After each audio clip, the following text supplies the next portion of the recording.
अमरीकी secretary खारजा Antony Blinken ने G7 ममालिक के वज़ीर खारजा को बताया है कि ईरान अगले 24 से 48 घंटों में इसराइल पर हमला कर सकता है।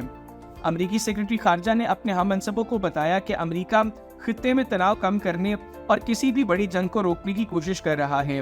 अमरीका समझता है कि हिजबुल्लाह के सीनियर कमांडर्स और हमास के सियासी विंग के सरबराह इस्माइल हनिया की शहादत के बाद इसराइल पर ईरानी हमला नागुज़ीर हो गया है।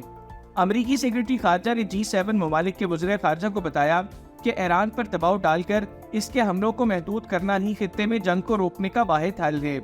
एंटनी ब्लिंकन के मुताबिक अमरीका को ईरानी हमले का वक्त तो मालूम नहीं, लेकिन वो समझते हैं कि यह हमला जल्द ही शुरू हो जाएगा। अमरीकी वेबसाइट के मुताबिक अमरीकी हुक्काम ने सदर जो बाइडन और नायब सदर कैमला हैरिस को आगाह किया है कि अमरीकी खुफिया इदारों को खदशा है कि 2 लहरों में इसराइल के खिलाफ कार्रवाई हो सकती है, जिनमें से एक हिजबुल्लाह जबकि दूसरी कार्रवाई ईरान या इसके इत्तेहादी गिरोह कर सकते हैं। ताहम अब तक ये वाज़ेह नहीं हुआ कि कौन पहले हमला करेगा और कैसे।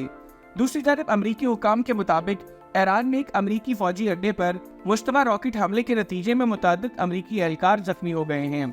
अमरीकी महकमा दफा के तर्जुमान का कहना था कि हम इस बात की तस्दीक कर सकते हैं कि इराक के अल असद एयरबेस पर अमरीकी और इत्तेहादी अफवाज पर मुश्तबा रॉकेट हमला किया गया। इब्तदाई इत्तलात के मुताबिक मुतअद्दिद अमरीकी एहलकार जख्मी हुए हैं, ताहम ये वाज़ेह नहीं कि कितने फौजी जख्मी हैं। अमरीकी फौज के आला अहदेदार ने बताया कि इस वक्त किसी के शदीद जख्मी होने या किसी हलाकत की इत्तला नहीं। एक बयान में अमरीकी सदर जो बाइडन ने कहा है कि उन्हें और नायब सदर कैमला हैरिस को मशरिक़ वस्ता में होने वाली पेशरफ्त के बारे में ब्रीफिंग दी गई।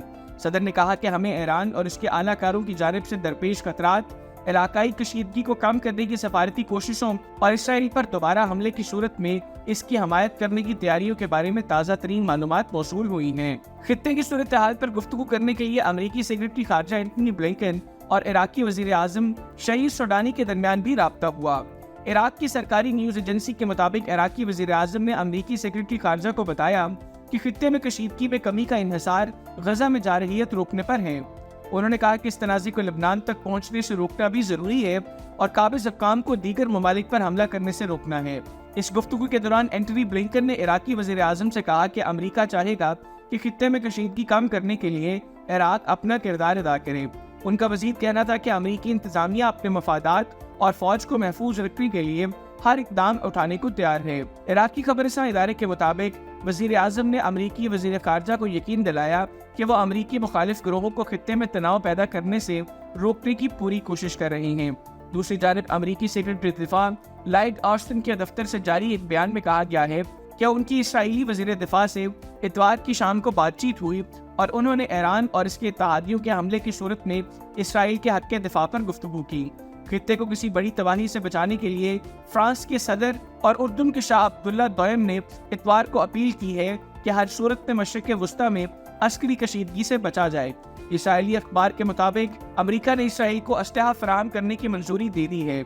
इस असलहे की फराहमी गुज़िश्ता बरस 7 अक्टूबर से पहले रोक दी गई थी। इतवार को इटली के वज़ीर खारजा का भी कहना था कि G7 ममालिक के वज़ीर खारजा ने मशरिक़ वस्ता में तमाम फरीक़ैन से अपील की है कि वो खित्ते में कशीदगी बढ़ाने वाले इक़दामात लेने से परहेज़ करें।